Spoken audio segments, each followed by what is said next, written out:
Good morning, guys. This is Cody with AMR, and today we are installing the budget low mount turbo kit on an S197.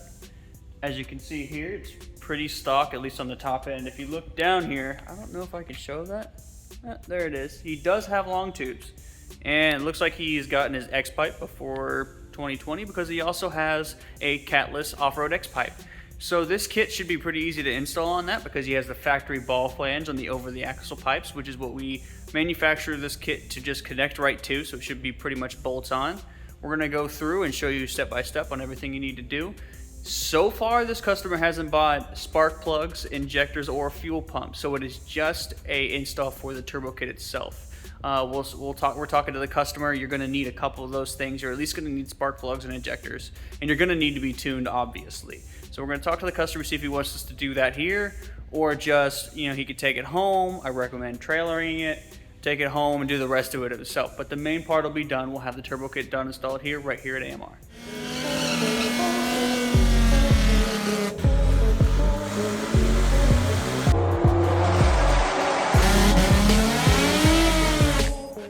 Okay guys, the first thing that we're going to do is disconnect the battery.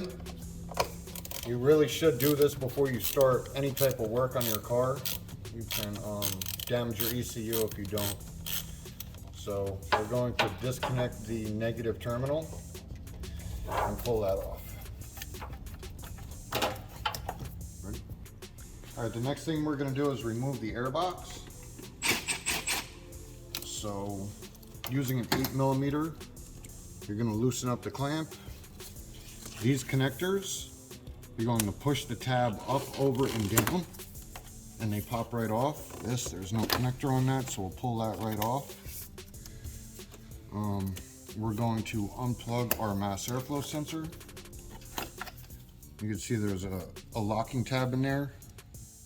If you can't pull it out, just use a pick tool and pull that out. Unplug your mass airflow sensor.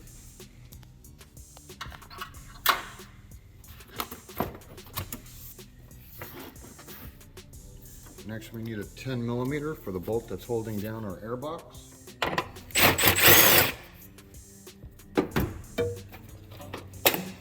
Our air box should come up and out of the way now. Hey guys, quick side note, if you're going to use anything and pull any bolts out, instead of leaving them loose, if you can, just go ahead and finger screw them in to where they were before so you don't lose them and you know where they went. That helps us a lot out in the shop so we don't lose bolts on anything that we work on. If you notice, guys, there's no cover. There's usually a cover that goes on here that covers the top of the radiator support and the top of the bumper support. That's obviously not here, but if it is here, what you're going to do is use your interior and pry tool, and you're going to pop out the plastic clips that hold it in. All you're going to do is get it under, pull up the tab, and then pull the clip out. You can easily use a flathead for that, but that pry tool is amazing to use. Next thing we're going to do is take out the 4 8mm screws.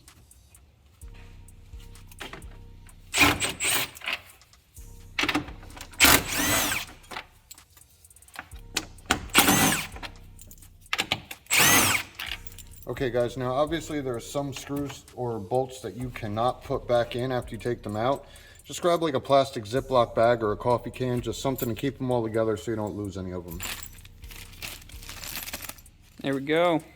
So next thing you're going to do, you're going to get underneath the car. We have a lift to make it easy just to record us, and obviously when we're working on cars all the time, it's just easier. You can definitely just do this on some jack stands.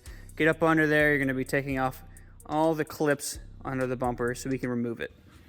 Okay guys, as you can see, the skid plate that's usually on the bottom of these cars is gone. It's off of this one. There's actually a little piece of it left.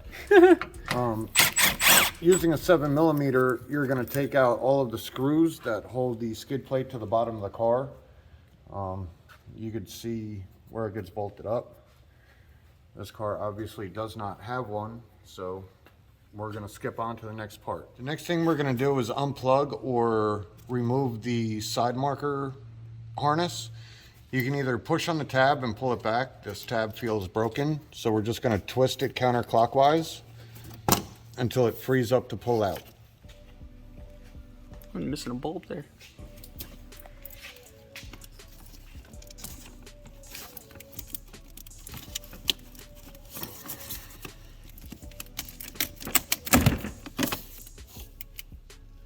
That one's unplugged. Okay, now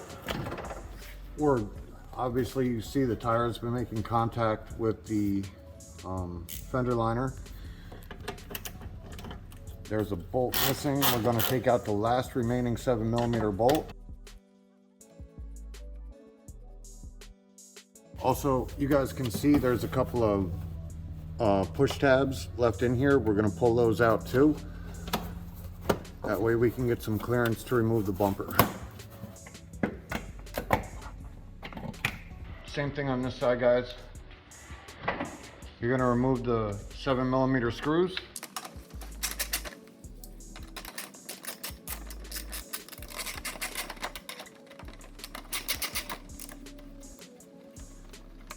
And also the push tabs.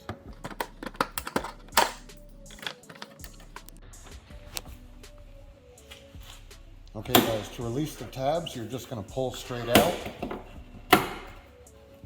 Just be careful so you don't break them. The same thing on this side.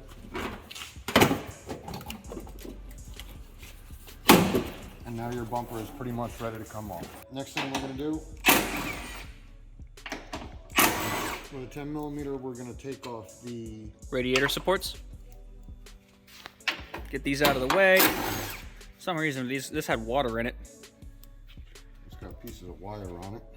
So we used it as a ground strap. All right, the reason we're doing this is because we want some movement on the radiator so we can do the charge pipe. So let's get to it. All right, guys, now that the bumper's off, we're gonna go back under the car. All right, we're gonna remove these factory clamps. They look a little rusty, so I'm gonna hit them with some PB Blaster just to loosen them up. I'll let them sit like this for a couple of minutes.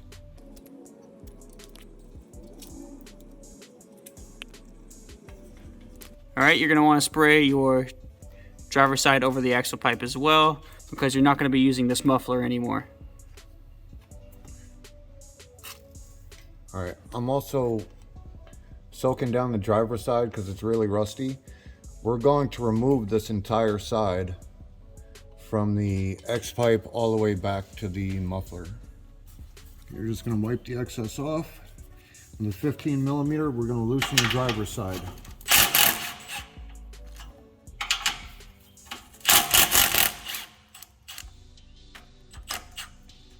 Now with the 13mm, we're going to undo the ball flange in the back. 13mm, guys. Gonna loosen that up. We're also gonna take the 13mm out of the muffler hanger that's up here. This has aftermarket muffler hangers in it, but it should be a 13mm bolt. We have one more hanger right here to take off, then this will come right out. Now with a hammer or mallet or something, you're gonna move this. You're gonna move the exhaust clamp out of your way. That way you can remove the over axle pipe.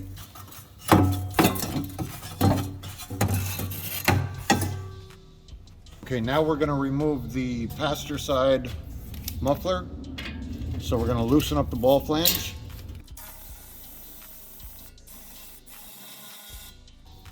And we're also gonna remove the 3 13mm bolts that hold the hanger.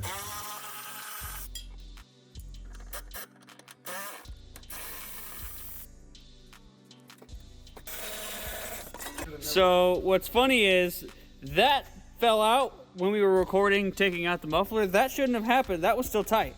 So make sure this is tight or it might fall on you when you are taking this out. Looks like yeah, I guess it wasn't too tight. Okay guys, after you're done taking the bumper off, we're gonna remove this support panel. You're gonna need a 10mm.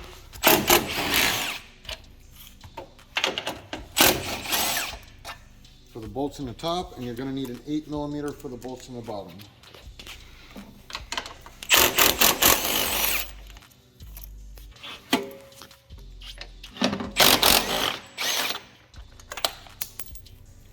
Good. Okay, the next thing we're gonna do is remove the hood latch. Before I do it, I usually like to mark where it's mounted at.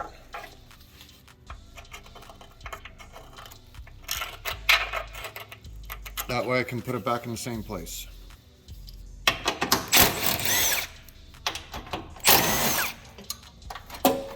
The next thing we're going to do is remove these side pieces so we can fit our intercooler. It's kind of hard to see, but there's an 8mm bolt back here behind the light. Can you see that? Right where my finger is. There it is. Yeah, right there.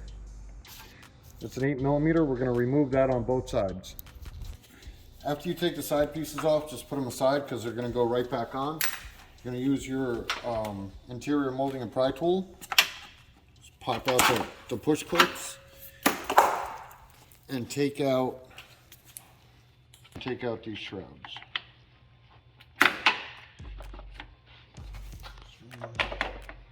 Yep, that's also your air induction system for your original factory airbox. You're not going to need that anymore because you're not pulling air from the engine bay anymore. And now you can put these side pieces back in.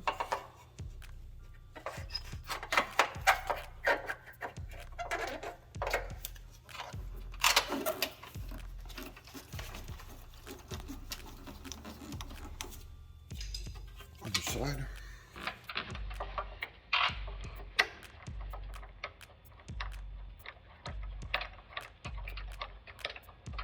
Now you just tighten them down and we're good to go. Next thing we're going to do is put on our AMR intercooler bracket with the kit supplied hardware. You're just going to screw that into the top of the intercooler, leave it loose so you can have some adjustment back and forth so you can center your intercooler.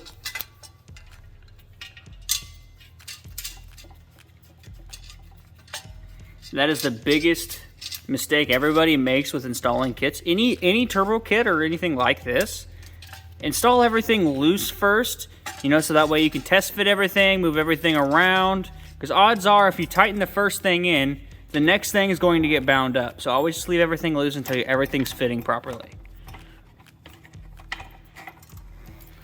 Now we're going to just jack it up. We found this the easiest way to do it.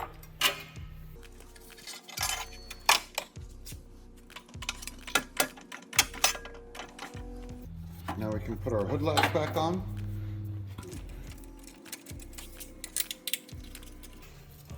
So I'm going to jack it up and then go by my old marks of where the bolts were.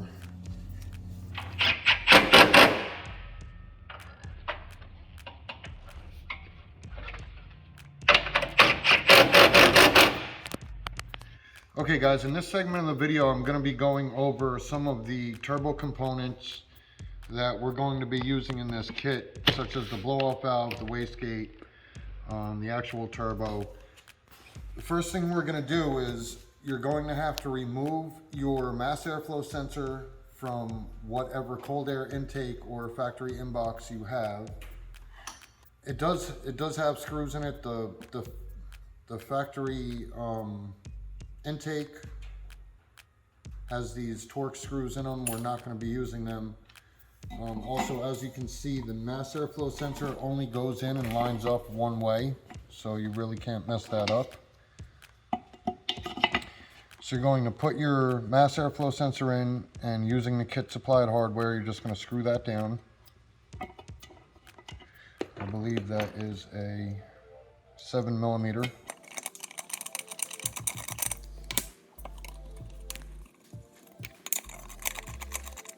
These don't have to be super tight, you just snug them down.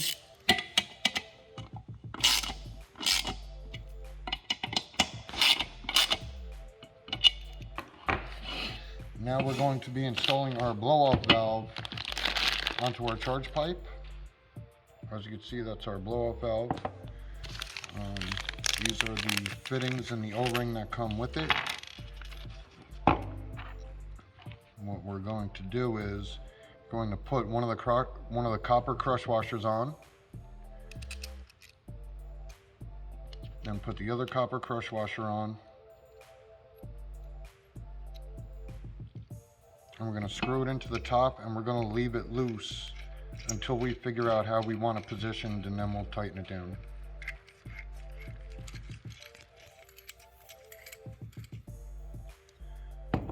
Next thing we're going to do is take a little bit of grease and we're going to grease the O-ring.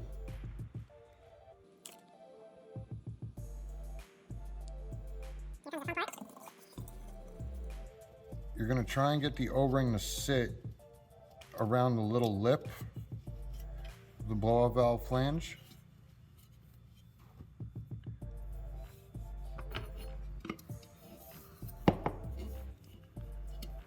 So what you're trying to do is you're trying to get the O-ring to sit on the blow-off valve flange. You're going to put this blow-off valve on, and you'll have a supplied V-band just like this to put it on there.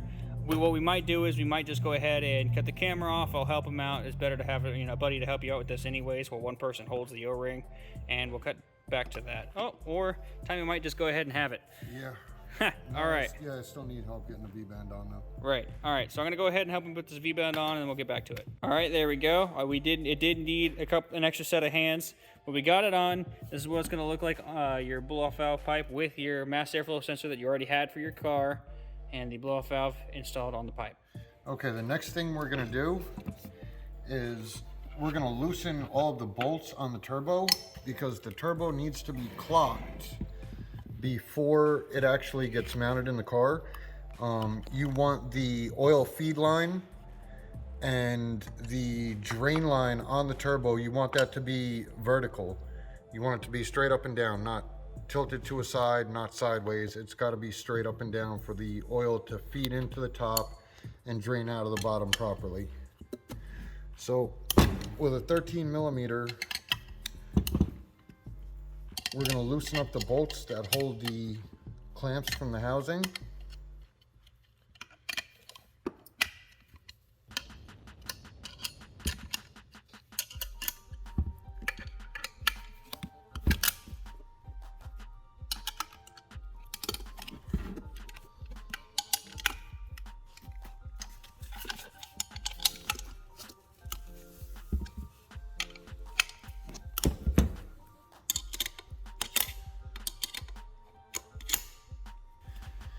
Well, once they're all loose, you'll notice that you can actually spin the housing of the turbo. That's what we're going to do to clock it. I got to do the same thing on the hot side of the turbo. 13 millimeter. Just loosen them all up.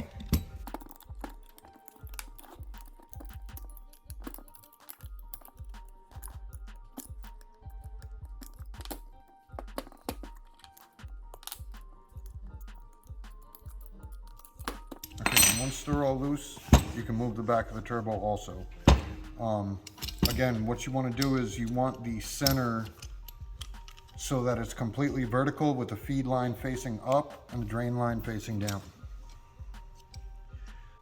Okay, what we're going to do here is we're going to take our wastegate, make sure your fire ring is in it, and we're going to connect it to the wastegate flange on the pipe. Simple enough. 5 millimeter Allen. You're going to need a 5 millimeter Allen and a 10 millimeter for the nut.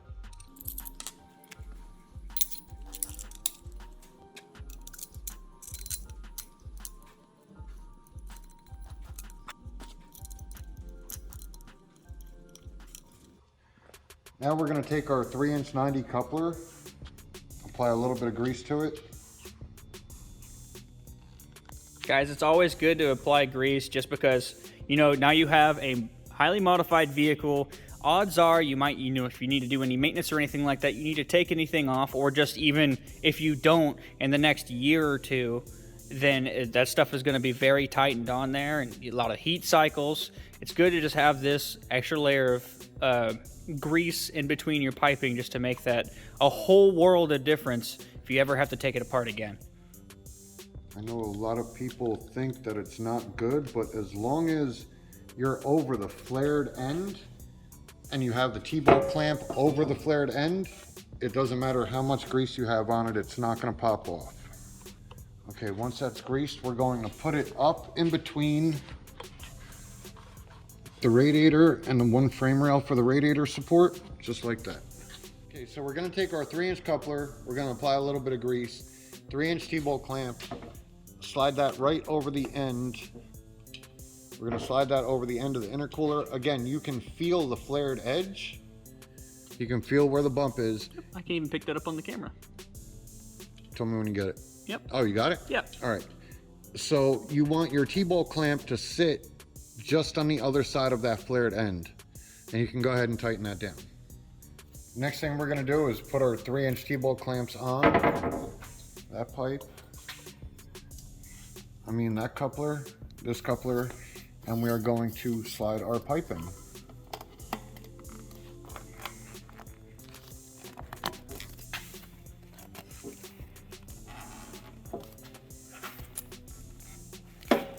Once the pipe's all the way in, you can feel the flare, you can go ahead and tighten that down. All right, there you go. We got the U-bend in now. That's what it's gonna look like. As you can tell, we've been showing you. Make sure this is all good. The V-bands, I'm sorry, not V-bands, the T-bolt clamps are past the ridges here. Same thing on the back, past the ridges. Looking real good. It's actually very past the ridges. And now we're gonna go in and go in from the top to put in the rest of the piping. Okay, so I got my 3-inch T-bolt clamp over the end of the 90 coupler. We're now gonna take our straight pipe, shove that into the coupler. Make sure the flared edge is past the T-bolt clamp, and we're gonna tighten that down.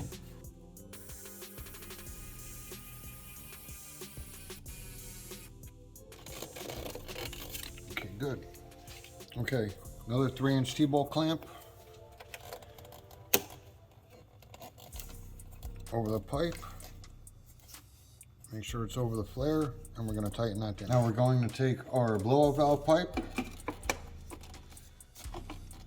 put it in the coupler, and we're gonna tighten that down. We'll take our last 3-inch straight coupler, put our T-bolt clamps on, slide them over the pipe and onto the throttle body.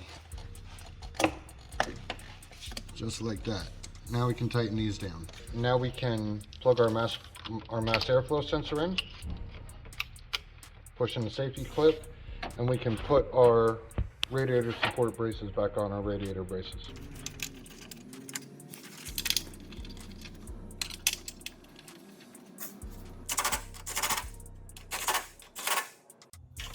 Okay guys, you're gonna remove these hard lines from each one of your valve covers. This one over here goes to the intake behind the throttle body. Don't throw these away. We're actually going to use some of these pieces off of them. So we'll get to that in a minute. Okay guys, I'm gonna remove this line that comes from the check valve that goes to the booster. So 8mm. I'm gonna pull that out. And you can either cut this off or you can use the clamps to pull that off, but we're not gonna use this anymore. Okay, now we're gonna use our pry tool and remove this hose. You're also going to pull it off the back of the check valve. You're going to put a vacuum cap on that to seal it up.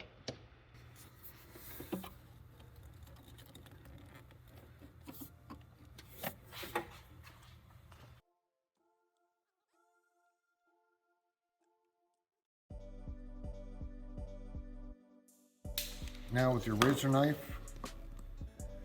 you're going to cut the plastic tubing and remove these ends.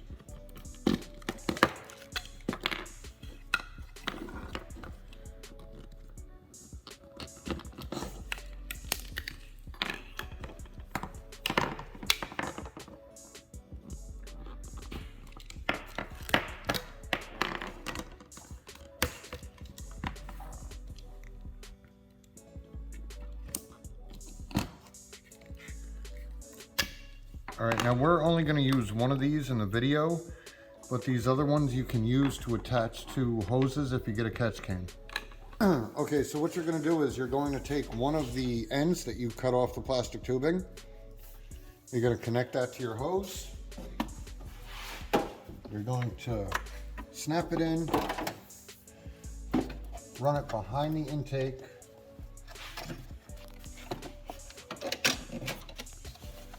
measure it to the check valve, and cut it. Essentially what we're going to be doing is connecting it right here to the check valve.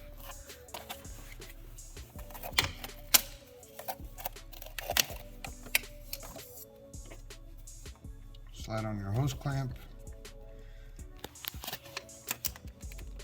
and put it on your check valve and tighten it down.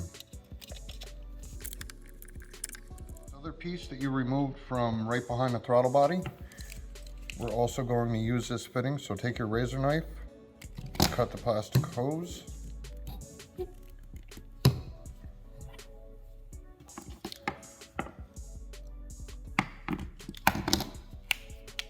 and we're going to use that also. Now, the other hose that you removed from the driver's side, we're going to use that on here, and we're going to make our vacuum lines. We're going to make the vacuum lines to our wastegate and blow-off valve.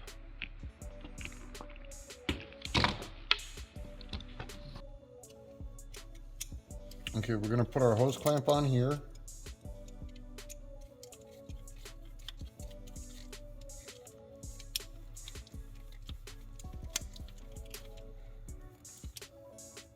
Tighten that down, and that's going to go right behind the throttle body, back where it was.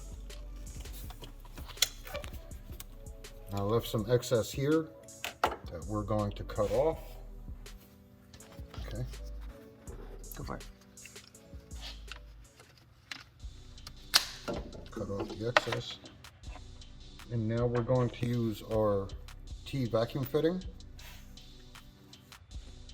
Okay, so what we're going to do is we're going to cut down to the big end, cut down to the middle, and another one, we're going to cut down to the middle. The big end goes in there like that. This side we're going to route to our wastegate. This side will go right here to our blow-off valve.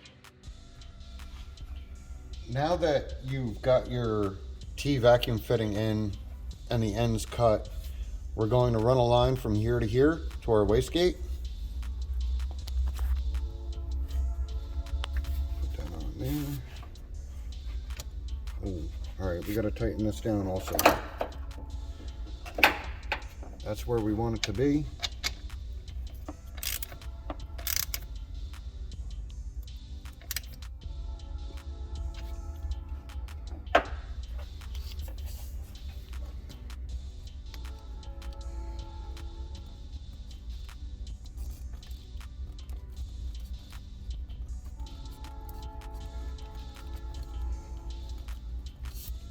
You can go ahead and put zip ties over those. Next thing we're going to do is connect the rest of our silicone hose to the T vacuum fitting. And with the other end of it, you're going to want to run it out of the way.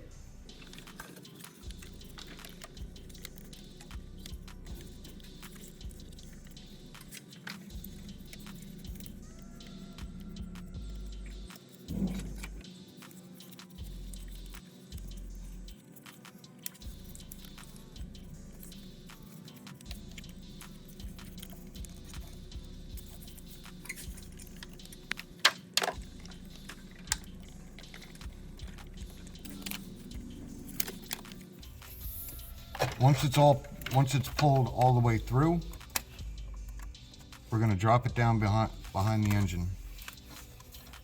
All right, there you go. That's about the best way to run it there. Running it under your fuel lines there, or under your fuel connectors, real nice and tight. And it's going to go down behind the engine on the driver's side, just kind of have it tucked up against the transmission going back, and we'll show you where it goes. Okay guys, I'm just going to go over the wastegate fittings with you. We've already held this up, mocked it up, see which way we're going to put it, and this is the setup that works out the best for us. These wastegates are every wastegate is a little bit different. This wastegate right here is actually water or oil cooled.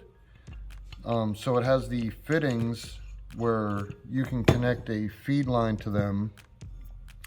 We're not going to be using that in this case, but I am going to put the fittings in just to try and keep some dirt out of the openings in the wastegate. You can see there are several other openings in this wastegate which need to be plugged up. The wastegates do come with plugs. It's got a fitting for the top if you're going to run an electronic boost controller, and it's got the plugs for on the side.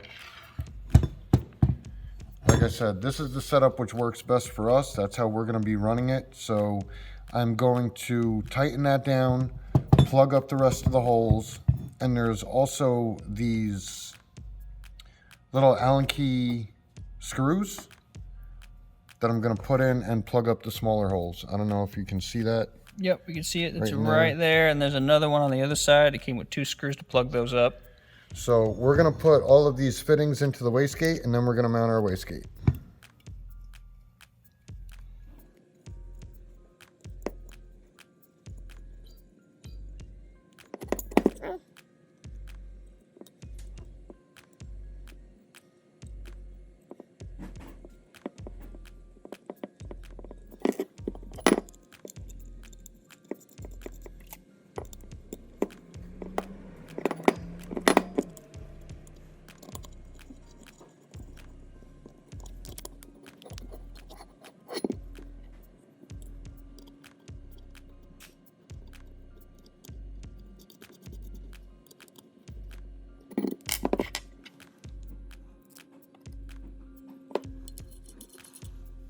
Now we're ready to install. Okay guys, before we put it on, the last thing we're going to do is put our dump tube or screamer pipe on.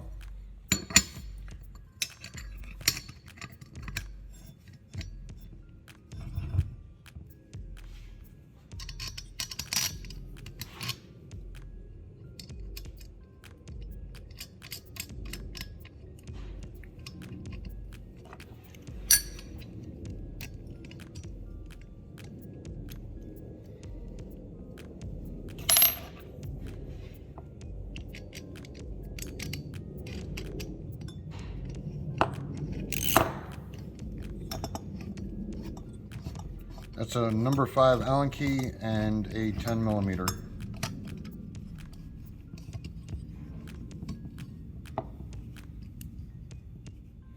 There we go.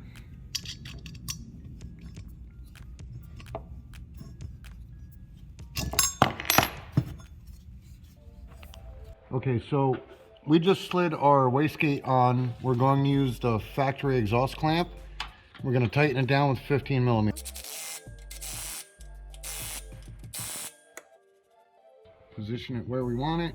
We'll tighten that down and we'll connect our vacuum line. Okay, that is a vacuum line that we ran off of the T fitting on the charge pipe. That's where it goes. The one that came down back behind the engine on the driver's side of the transmission. Yep. Okay guys, what I'm going to do here is I'm going to show you how to wire up a relay for your oil pump.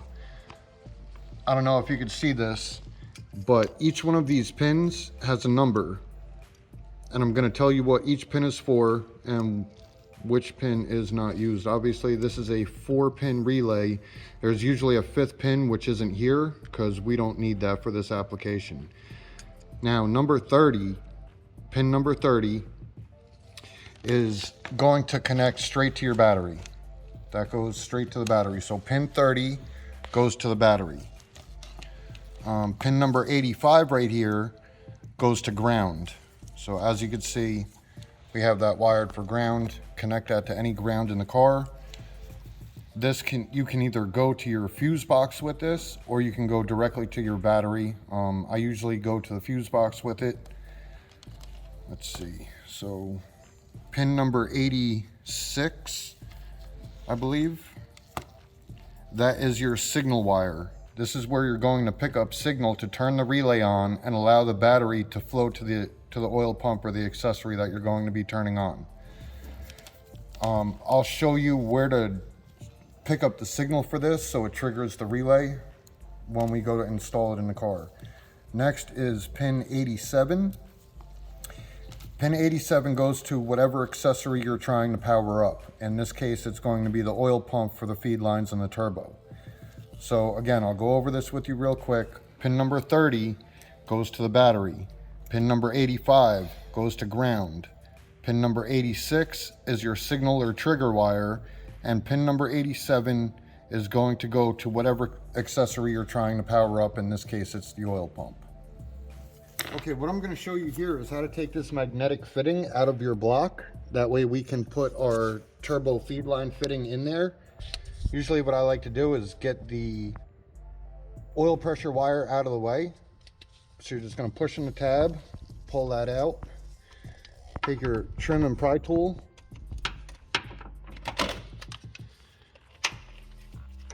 you can just put that out of the way.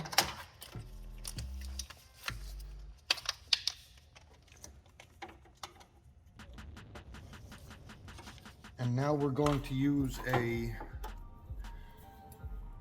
number 12 hex head. See if I can get that on the camera there. There we go. Number 12 hex and a breaker bar. And we're going to break that loose.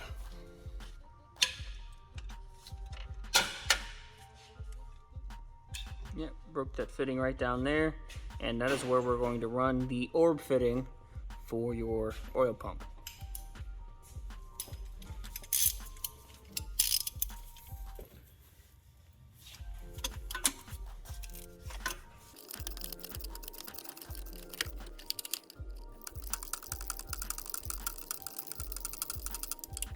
Now that that's out, you can see it.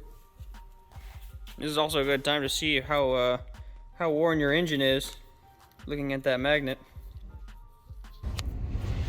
Okay, just wipe any excess oil away from the hole. Throw a little bit of oil on the O-ring. And we're just going to screw that right here into the block. I'm using a 1 1/16 socket. You can also use a 27 millimeter. Guys, you don't have to crank down on this. Just kind of snug it up. Okay guys, now you can reconnect your oil pressure sensor plug. Just put it back in to where you took it out of.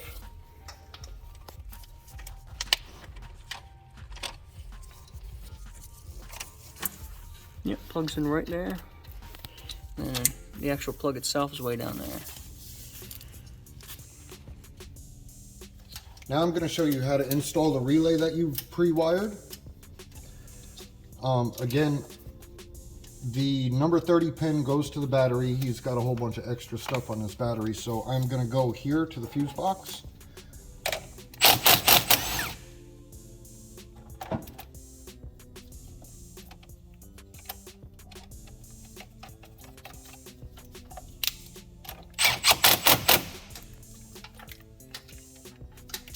Number 85, which is your ground.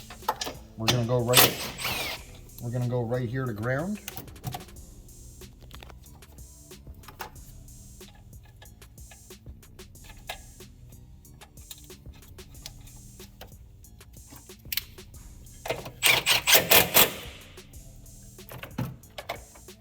Number 86 is your signal wire.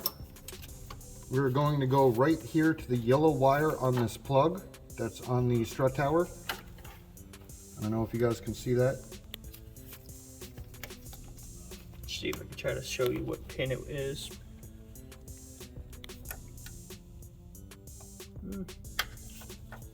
Yeah, yellow wire.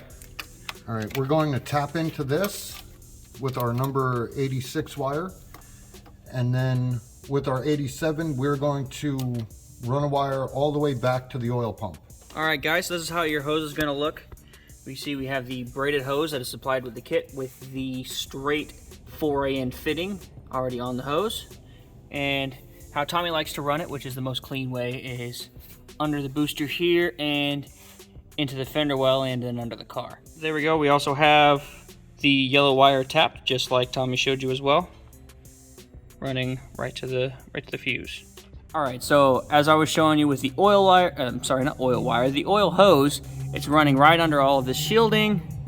So nice and tucked up. I believe you could, yeah, you can see it right here.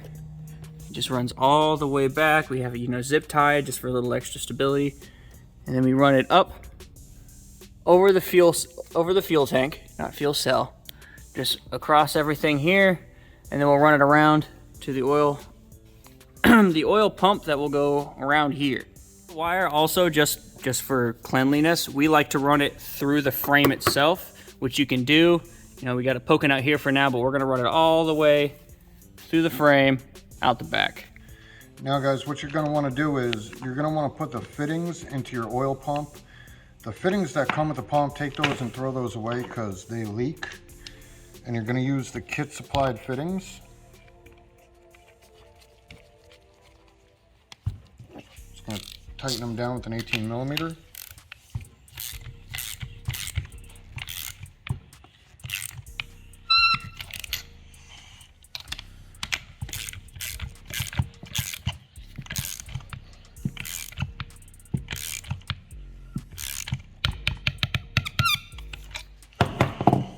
The next thing we're going to do is put the fitting in the top of our turbo.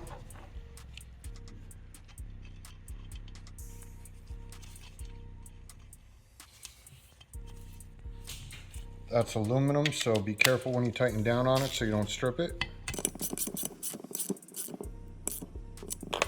Now these are both ready to be installed. Okay guys, the next thing we're going to do here is install our oil drain fitting. Take some acetone or some brake clean, just clean the bottom of the turbo off. We're also going to clean off the bottom of the fitting.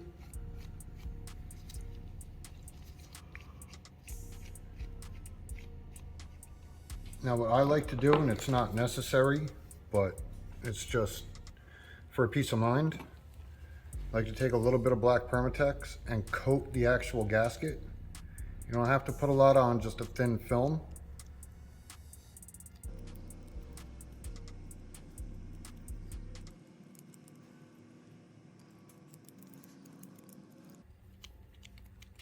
On both sides. And then we're going to take the kit supplied hardware and bolt the drain fitting on.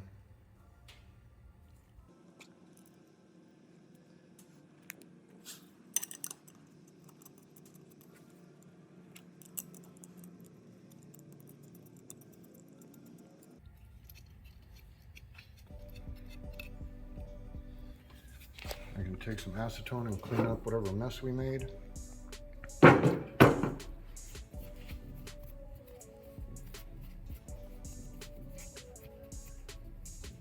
We can tighten that down and install it. All right, so this is what your oil pump is gonna look like installed. You want it sitting as low as possible so that way the oil can come from the turbo into the pump. And this is, we have it put here, just notched it out here so it's above the turbo. You're gonna put this into the top of it. It's gonna join out of the turbo into the pump. And as you see here, we have the power line right here and the ground right here. We just put it right here. Try to go ahead and scuff that up so that way you have bare metal and not any paint. That helps for the ground. Okay guys, the next thing we're gonna do is put our turbo bracket onto our turbo. This is kind of a pain in the ass, so bear with me. Once your turbo's clocked and it's ready to be installed, you're going to take out 2 of the bolts that hold the clamp for the housing on. Using the kit supplied hardware, you're going to put a washer on, put it through, put another washer on, put the bracket for the turbo on, screw that in, and then do the same thing with the second bolt. Yep, and that's how it's going to mount on the car. Then all you have to do is line this up with the dowels, whether or not you have to tap them. Some cars, they come pre-tapped. Some you just have to run an M8 through it. And what is it, M8 by 125? M8 by 1.25, yes. Yep. So we'll do that now. We'll show you how it's already been done on this car. We'll show you how it looks when it's installed. And cut to here. We have the turbo on, clocked to how we're gonna want it already. And we're leaving everything loose, not these, but we're gonna leave these loose. We're gonna go ahead and put the T4 gasket in between here and go ahead and put this together also loose.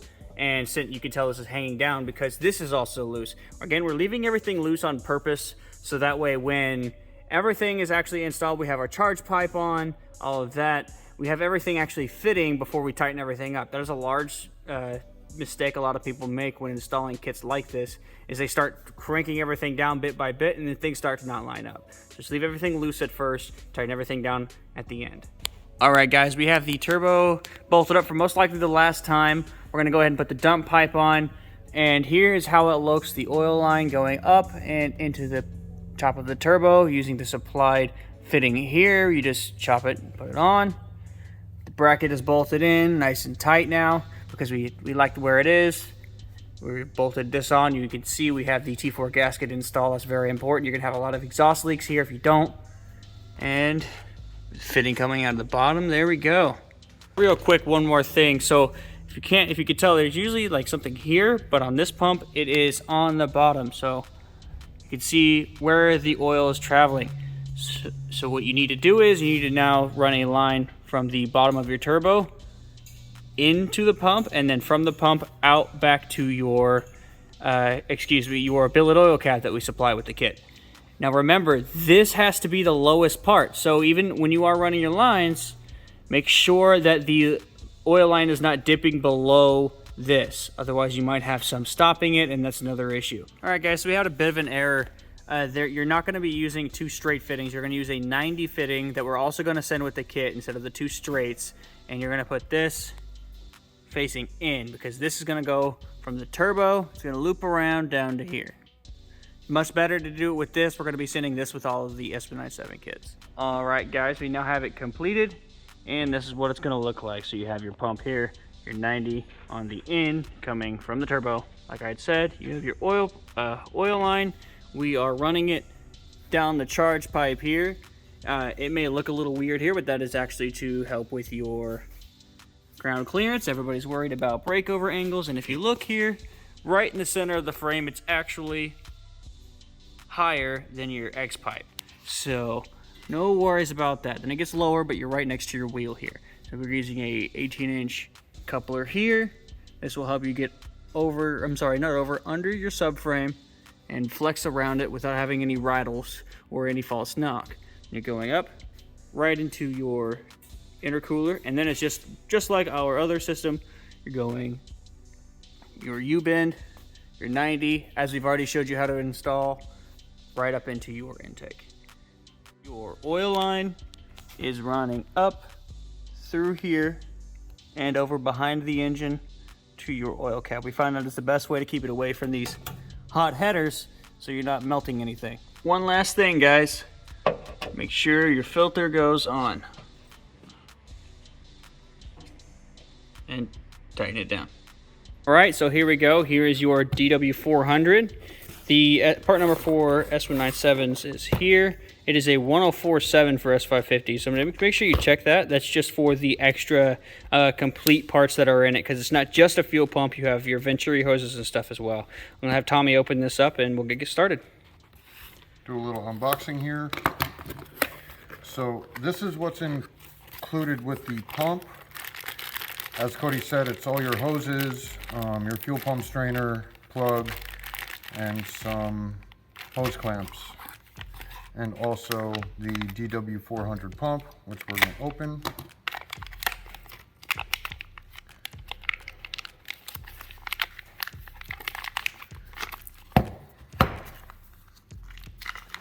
And that is what's in the box. Okay guys, so the first thing you're going to want to do is clean out your back seat. Anything that's laying around, just put it away, because the back seat is coming up. Doesn't matter if you have a premium or a base model. The second thing you're going to do is move your seats all the way up, both the driver and passenger seat. We're going to move them as far up as they'll go, and now we're going to disconnect the battery. Okay guys, the next thing you're going to want to do is feel underneath your seats. underneath the center of the seat, you can feel it. There's a tab that you push in. So you're gonna go ahead and push it in on both sides and lift your seat straight up and out.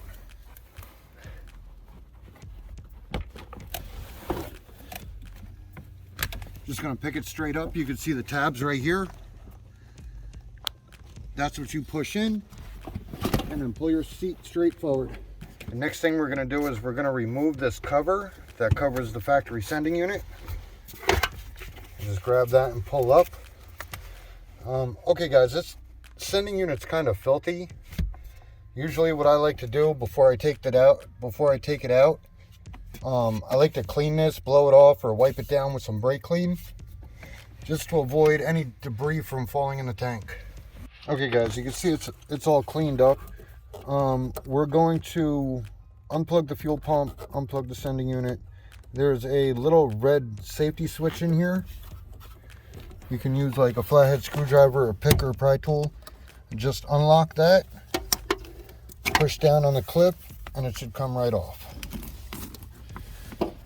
Also, there's usually a blue or red safety clip on this fuel line right here. This one obviously doesn't have it. It's already been removed. So once you get the red or blue safety clip out of the way, you're just going to push down on that. You're going to push on the front to release it, and then pull it straight up. Now, before we can pull the sending unit out, there's a couple more things that we need to do. Okay guys, before we can remove this sending unit, there's a pressure locking ring that we have to turn counterclockwise in order to release it. Now, there's actually a design flaw here that Ford recognized and changed in the S550s. The way this is designed, the locking ring won't allow you to pull it out to remove the sending unit. So what you're going to have to do is you're going to have to cut yourself a notch.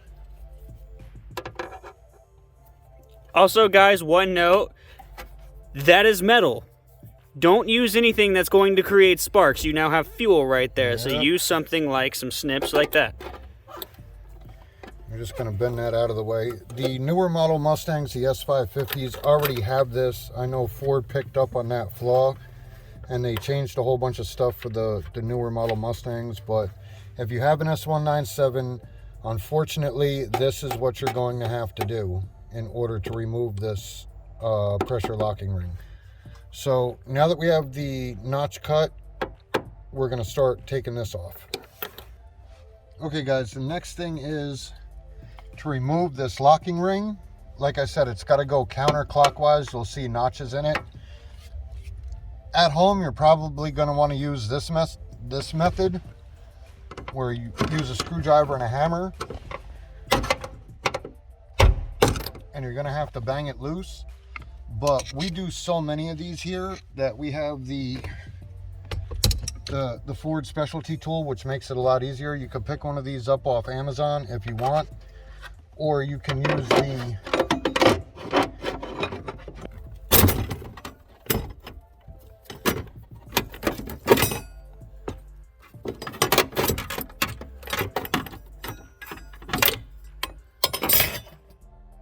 and now we can remove our sending unit. Another thing, guys, that I completely forgot to tell you, you're going to want to do this with less than a quarter tank of gasoline. Anything more than a quarter or a quarter to a half a tank, as soon as you pop that pressure ring, you're going to notice a whole bunch of fuel dumping out of this area right here. It's going to end up as a big puddle on the ground. So you want to do this with less than a quarter tank. So we can just go and lift up our sending unit. You're going to want to watch your level sensor.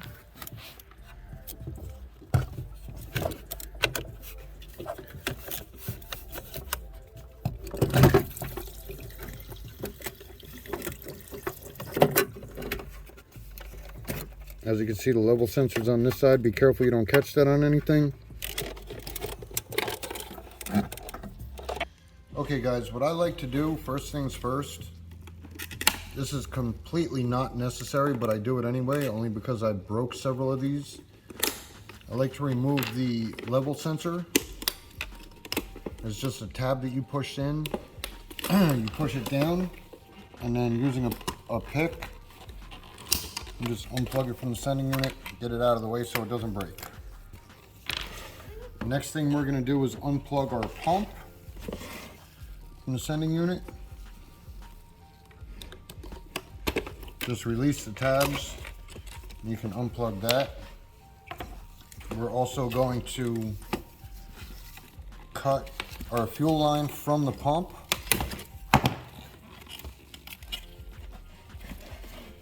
Also, I don't know if you can see that in there.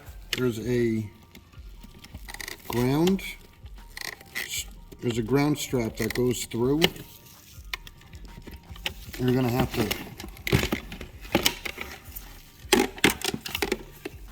to straighten that out and pull it out.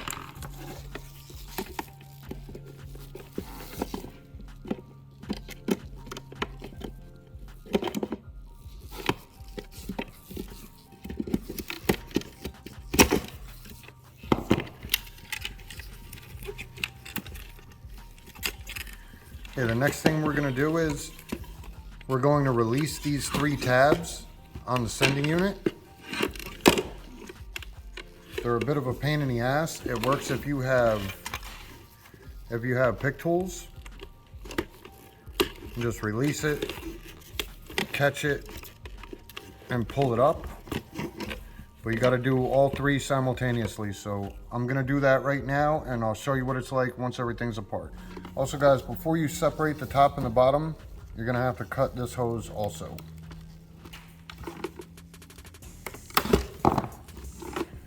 Okay guys, after struggling with it for a little bit, I finally got it separated and pulled apart so you could see what the top and the bottom half look like.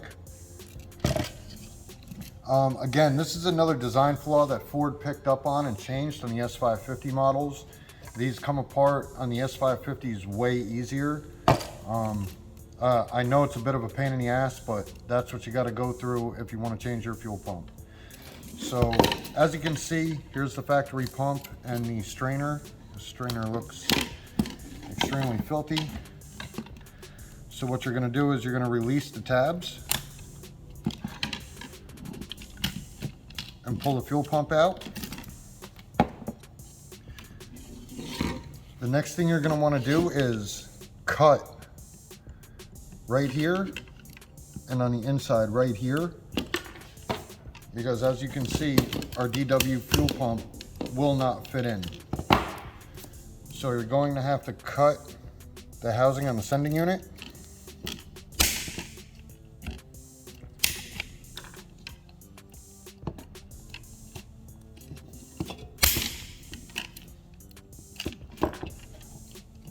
Now that it's cut,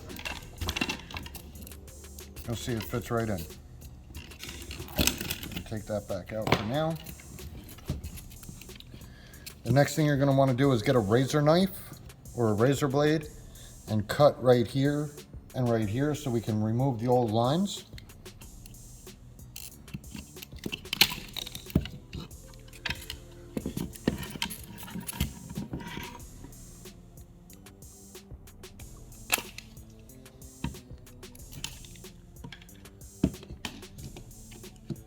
Okay, and we're ready to put our fuel pump in, put it all back together. Also on the bottom, lower portion of the sending unit, you're going to want to get rid of the hose that's on here also.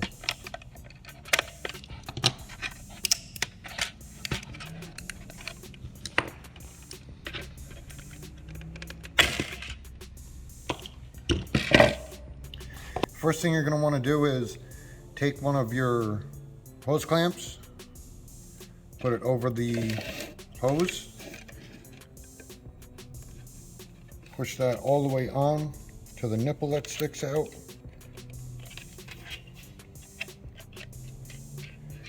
Once it's down as far as it'll go,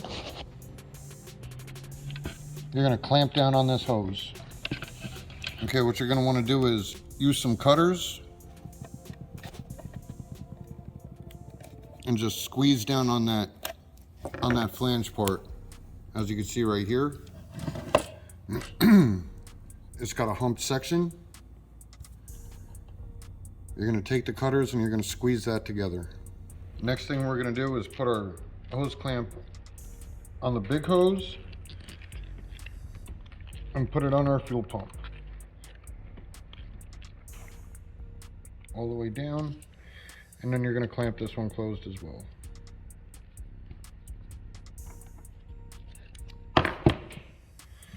Now we can take our pump,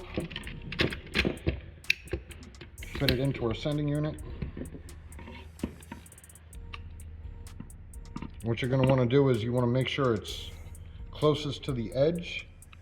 That way you can go around with the hose and connect it to the filter.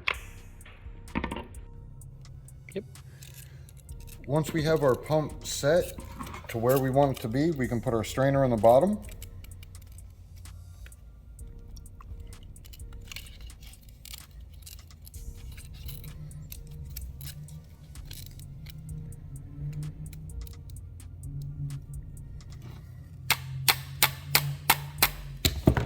Make sure it's out of the way and it's not going to hit the inside of the lower portion of the sending unit. Now we can put our other hose clamp on.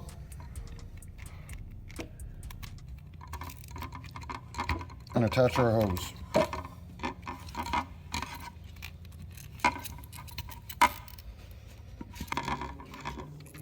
Once the hose is all the way down to where it's supposed to be,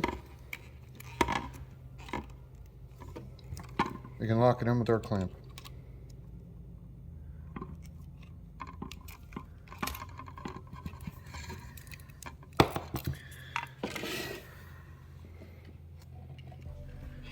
Run that hose right through the original hole.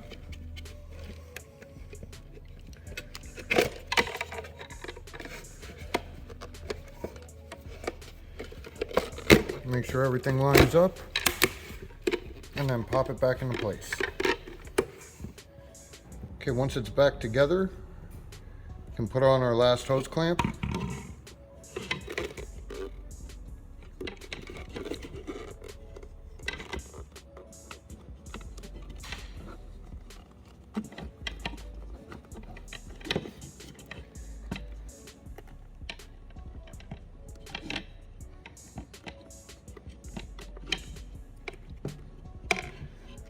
Push that all the way down into place, and then clamp our hose clamp down.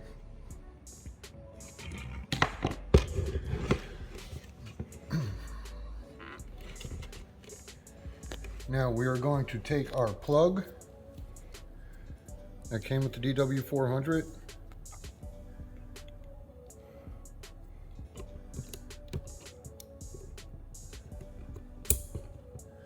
We're going to plug that in, put our ground strap back through.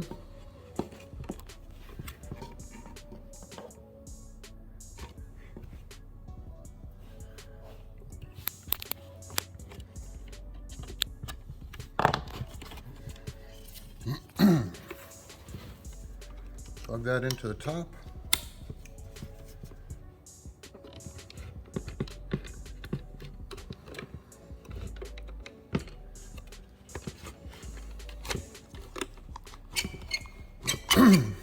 Put that back together and then reattach our level sensor.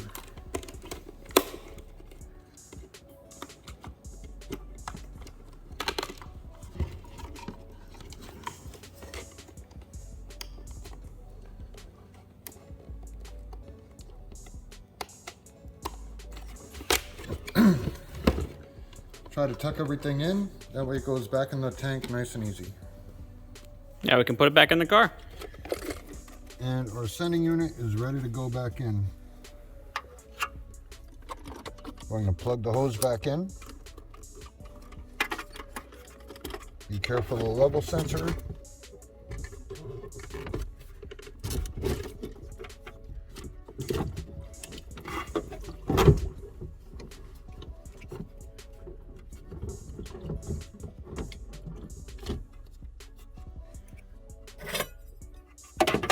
Our locking ring.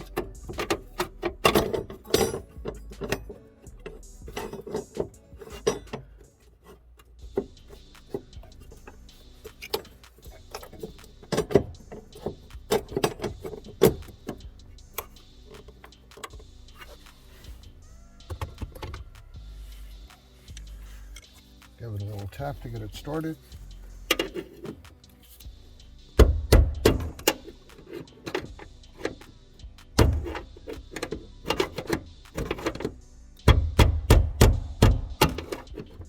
It definitely got started a little bit. You can see that just also proves you can use that method.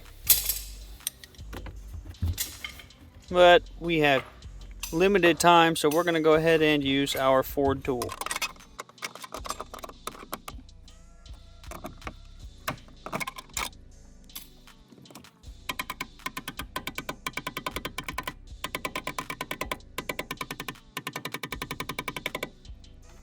Attach our hose.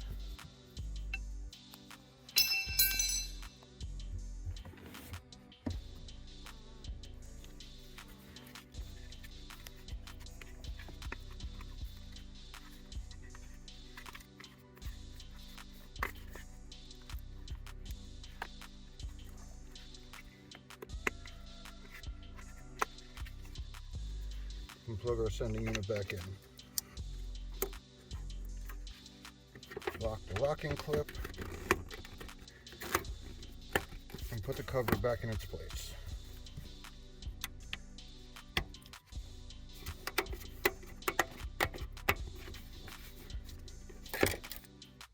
There we go. Now we're going to put the back seat on and reconnect the battery. Okay, we can put our back seat back in now.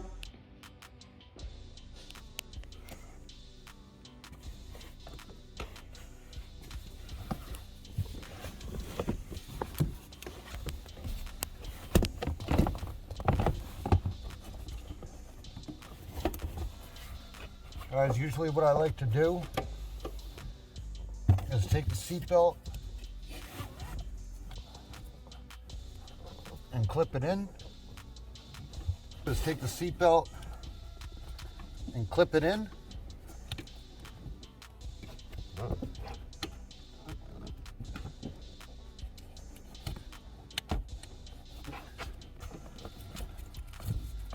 That way you can help it pull it through when you're putting the seat back in.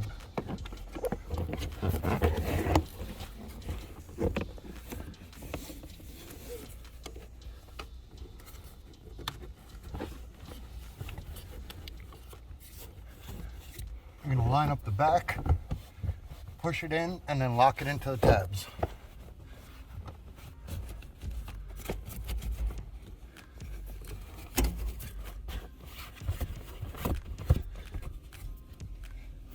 Now we're going to reconnect the battery and prime our pump. All right, so we're just going to reconnect the battery. Make sure to tighten that 8mm bolt. And then here's how you prime the fuel pump. You turn the key, and you can hear the pump running.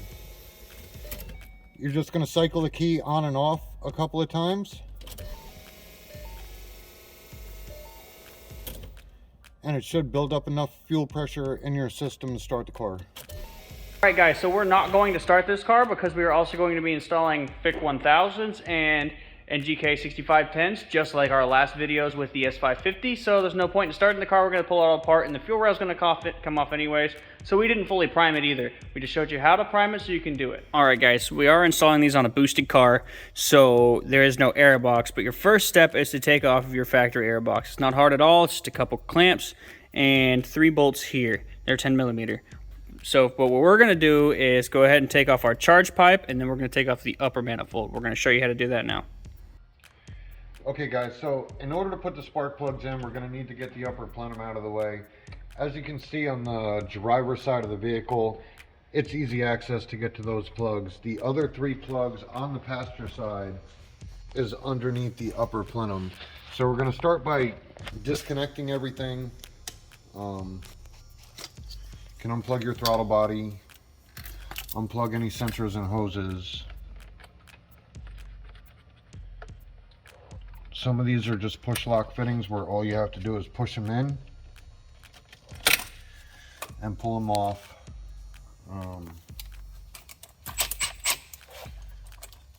Obviously this is a boosted car, so there's no air box. We're going to pull the charge pipe out of the way.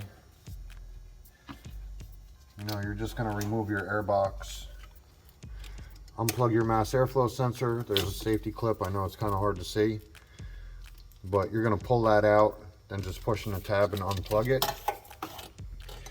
We're going to get that out of the way. Our vacuum lines for this boosted car are completely different than the original Ford routing. So you're going to remove the line that comes off directly behind the throttle body. You're going to use the push and release clip. I don't know if you guys can see that, like this clip right here. You just got to push it out and release it, and it should come right out. That's pretty much everything. You can get the stuff out of your way. Now we're going to take an 8mm and loosen up all the bolts to get the upper plenum out of the way. As everything's unplugged and out of the way, you can loosen up all of the 8mm bolts that hold the upper plenum to the lower plenum.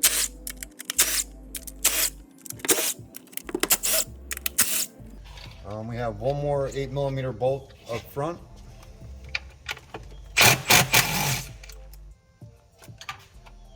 Now we should be able to lift our upper plenum right off.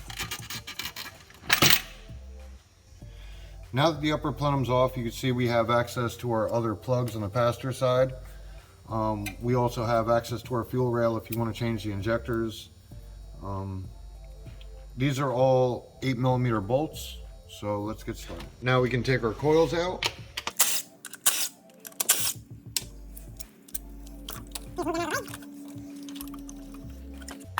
As you can see, we have access to our plugs. We're going to do the same thing on the passenger side. Guys, also, if you're going to be working around here, the smart thing to do, which I'm about to do right now, is lay a rag or a towel over your lower plenum to stop stuff from falling in your engine. Okay guys, 5/8 spark plug socket. We're going to remove our plugs.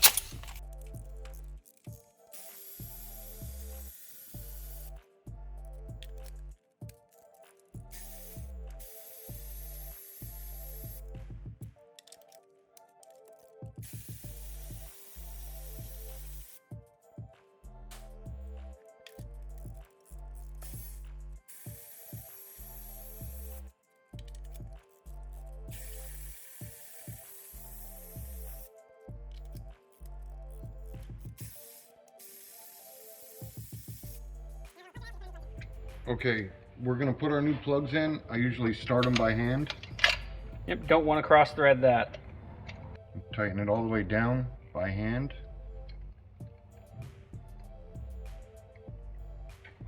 And then 13.7 foot-pounds, we're going to tighten them down. Guys, you do not want to crank down on these spark plugs.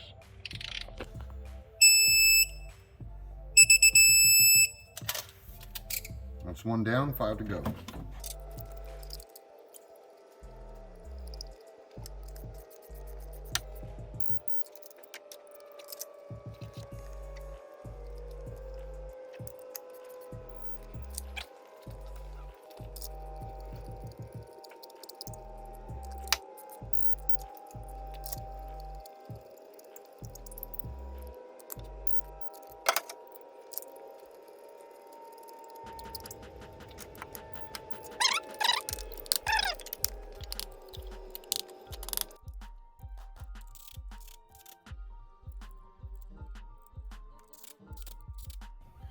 Now before we remove our fuel rail, you're going to want to cover the lower plenum just to make sure nothing falls in your engine.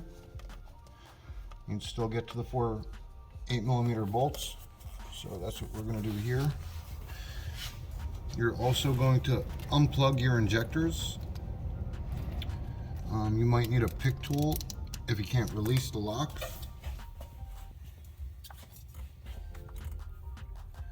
Okay, with your pick tool, just release all the safety locks on your injectors.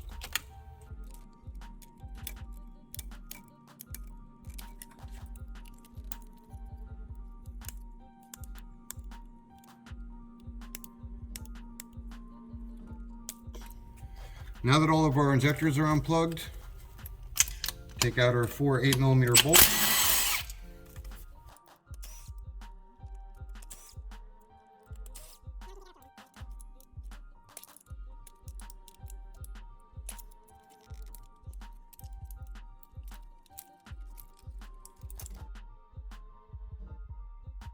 As you can see, you know, this is very common. Sometimes your O-rings come out and sometimes they don't. So you're gonna take a little pick tool or something and pick these out. Make sure these were not left in there when you install your new injectors, because then they will leak. You're gonna have a lot of problems.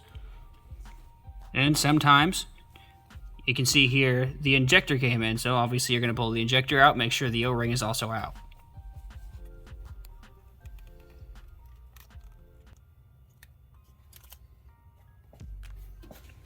Now that the fuel rail's out, we can remove the clips that hold the fuel injectors into the fuel rail. And we can pull the injectors out.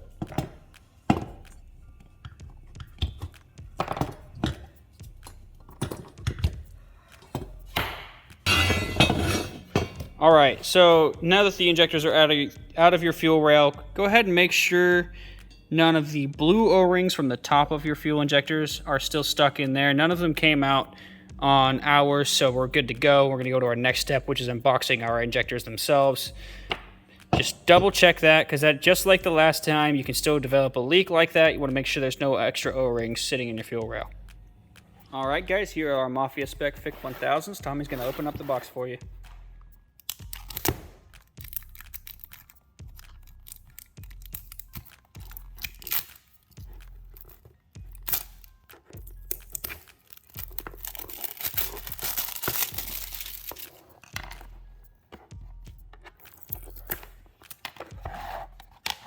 Ooh, very nice. Yeah, that's what's in here. Guys, I know these look taller than the factory injectors, but I assure you they do fit. These do fit in the fuel rail and in the lower plenum. Now, before we go and install these, what we're going to do is we're going to take a little bit of our waterproof grease and we're going to grease each O-ring on each side. And also, guys, before we install these into the fuel rail and the lower plenum, we are going to clean the lower plenum of any debris around the injector bung. That way it doesn't fall into your engine. Yep, best method with that, in case we don't show it on film, is just grab a Q-tip and swipe it out just like it's your ear. Just try to get all of that dirt or grime, especially here in Florida, there's a lot of sand that gets stuck in there, and go ahead and try to clean all that out so it doesn't go into your engine. Tommy's gonna go ahead and grease all these up, and then we're gonna show you how to install it back in the car. We'll put our injectors in our fuel rail, and then we can go put it in the car. All right, guys, notice we're not using the metal clips. There's no need to, especially with these taller injectors. Okay, guys, what I like to do, and this isn't a necessity, but I like to do it just for peace of mind. Take a little bit of acetone or brake clean and clean off the lower plenum. That way you know the gaskets will get a nice good seal once you put the upper back on.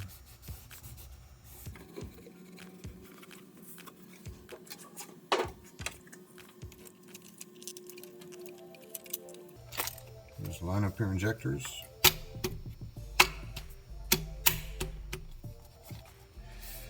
We can now put our 4 8mm bolts back in.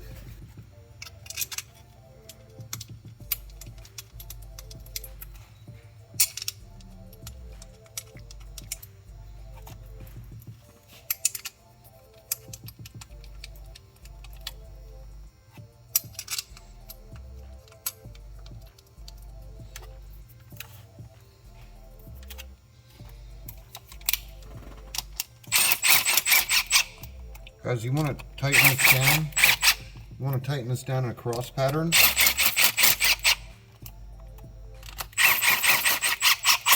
Make sure the injectors seat in nice.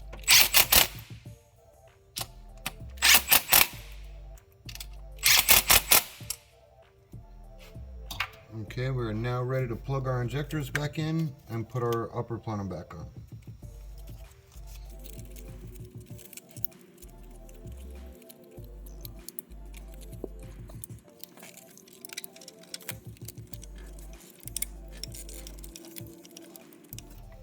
After the injectors are plugged in, snap our fuel line back on and put our safety clip in.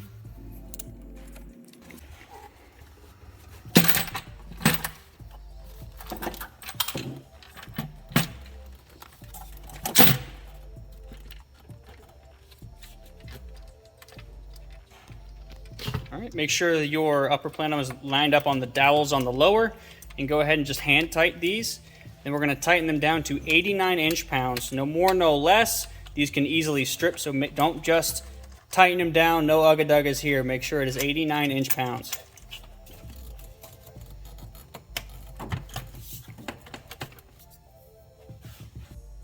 Okay guys, 89 inch-pounds in the following sequence.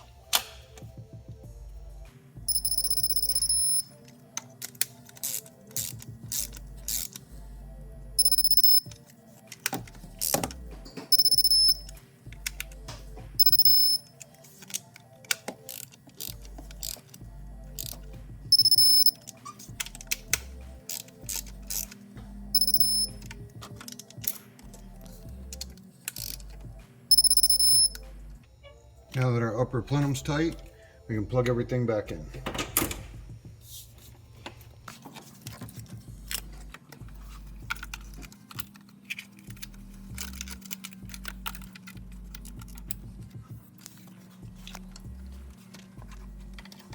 All right, since this is a boosted car, all we're going to do is plug our mass airflow sensor and our throttle body back connected. But if you have a regular stock air box or a cold air intake, it's the same thing. You're just going to put it back together and make sure all of your connections are on. Alrighty guys, now you have your install, you have your DW400, you have your thick 1000s, everything is in the car, getting it dyno tuned, and then enjoy it.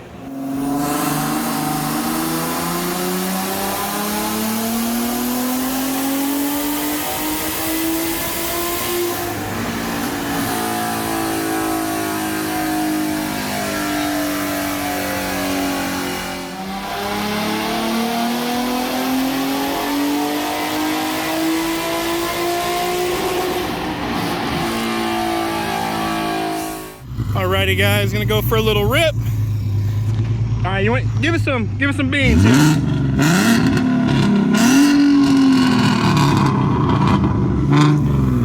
Alright. How's that sound to you? Sounds amazing. Sounds good to me. Alright. Yeah, they sound way different than when you dropped it off. Way different. Yeah, they sound crazy. Like, it's not like raspy or nothing. It's just like, It's aggressive. it's a smooth, aggressive tune. Yeah. Alright, kind of get into the middle a little bit of the road. And then go ahead and we're going to drop it down to sport mode.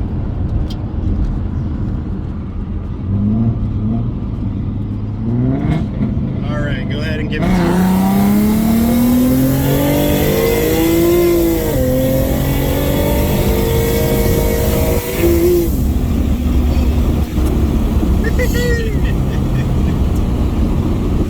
Oh my god. Fucking amazing. and just slow down nice and easy. There you go. Man. Didn't think it'd be that fast with 400 horsepower, right? That's great. The way the boost came in, like, ooh, Yeah. damn. Yeah.